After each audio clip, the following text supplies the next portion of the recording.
Assalamualaikum warahmatullahi wabarakatuh.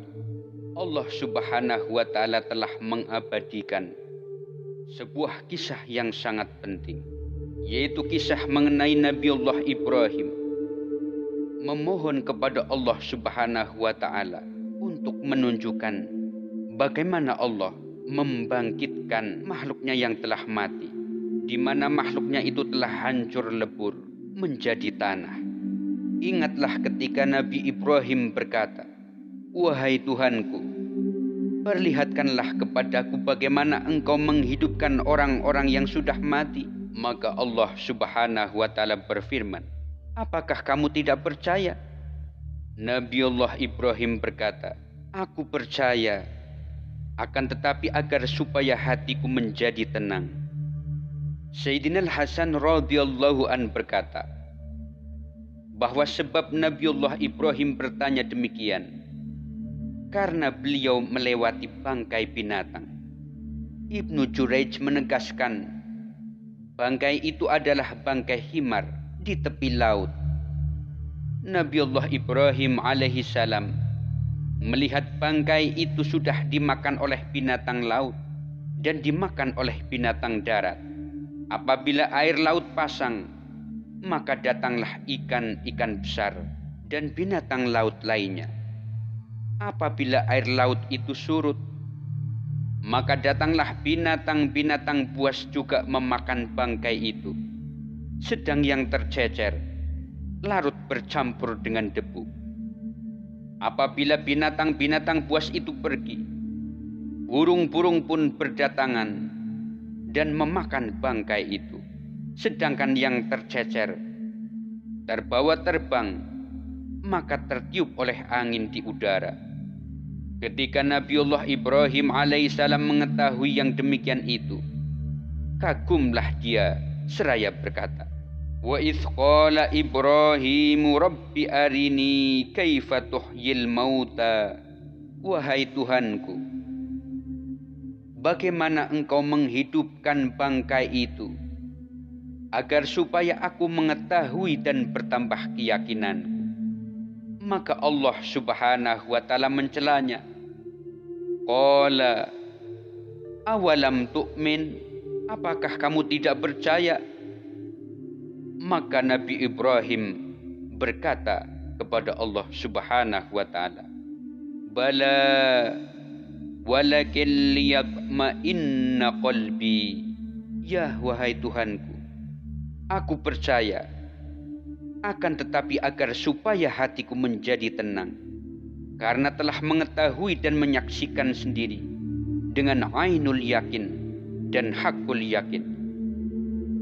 Maka Allah Subhanahu wa Ta'ala berfirman, "Qala fakhudh arba'atan minat thairi fasurhunna ilaika thumma ij'al ala kulli jabalin minhunna juz'an thumma ad'uhunna ya'tinaka sa'yaw wa'lam annallaha azizun hakim."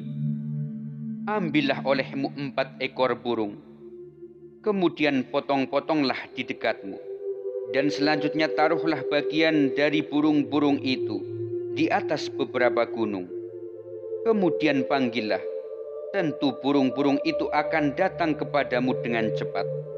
Ketahuilah, sesungguhnya Allah itu maha mampu lagi maha bijaksana. Sayyidina Mujahid radhiyallahu an berkata, kala itu Nabiullah Ibrahim mengambil beberapa jenis burung, yaitu burung merak, ayam jantan, burung merpati, dan burung gagak. Ada pula yang menerangkan burung itu adalah itik hijau, gagak hitam, merpati putih, dan ayam jantan merah. Setelah mengambil burung-burung tersebut, kemudian Nabiullah Ibrahim memotong-motong serta merobek-robek burung itu dan meletakkan bagian potongan-potongan itu di atas gunung. Para ahli tafsir menerangkan bahwa Allah telah menyuruh Nabiullah Ibrahim agar supaya memotong burung itu dan membersihkan bulunya, serta memotong-motong dagingnya, kemudian mencampur aduk bulunya, darahnya, dan dagingnya. Nabiullah Ibrahim alaihissalam melakukan semua itu. Kemudian Allah Subhanahu wa ta'ala memerintahkan lagi agar supaya burung-burung itu dibagi-bagi dan diletakkan di atas beberapa gunung.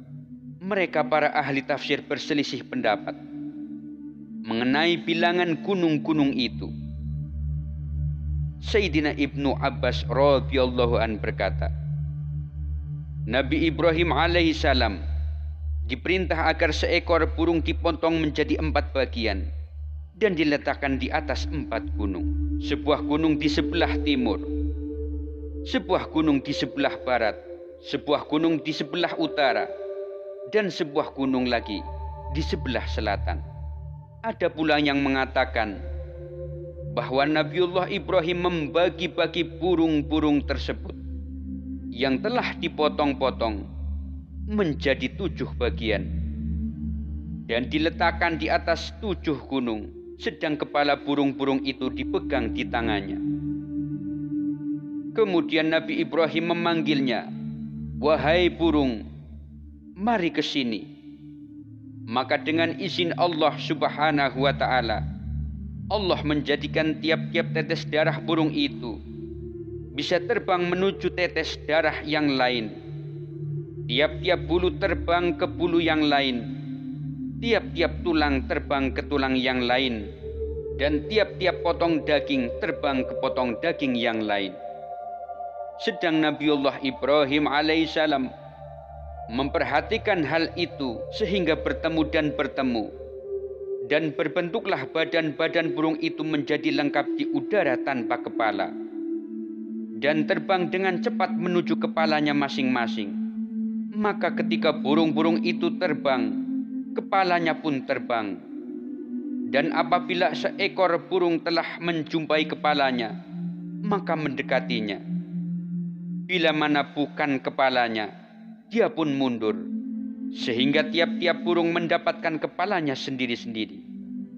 Demikian firman Allah Subhanahu wa ta'ala, "Tsumma ad'uhunna ya'tinaka sa'ya." Panggillah burung-burung itu, niscaya akan datang kepadamu. Diterangkan bahwa yang dimaksud dengan sa'yan ialah cepat dan meloncat-loncat. Dan ada pula yang menerangkan bahwa sa'yan artinya berjalan, sebagaimana firman Allah Subhanahu wa ta'ala, "Fas'au ila zikrillah." Berjalanlah untuk berzikir kepada Allah Subhanahu wa ta'ala. Demikianlah peristiwa yang telah diabadikan oleh Allah Subhanahu wa ta'ala tentang bagaimana Nabiullah Ibrahim membuktikan cara Allah Subhanahu wa ta'ala membangkitkan setiap manusia yang telah mati dan hancur menjadi tanah kelak pada hari kebangkitan. Semoga kisah ini menambah keyakinan untuk kita semua. Akhirul kalam, wallahul muwafiq ila aqwamit thoriq. Wassalamualaikum warahmatullahi wabarakatuh.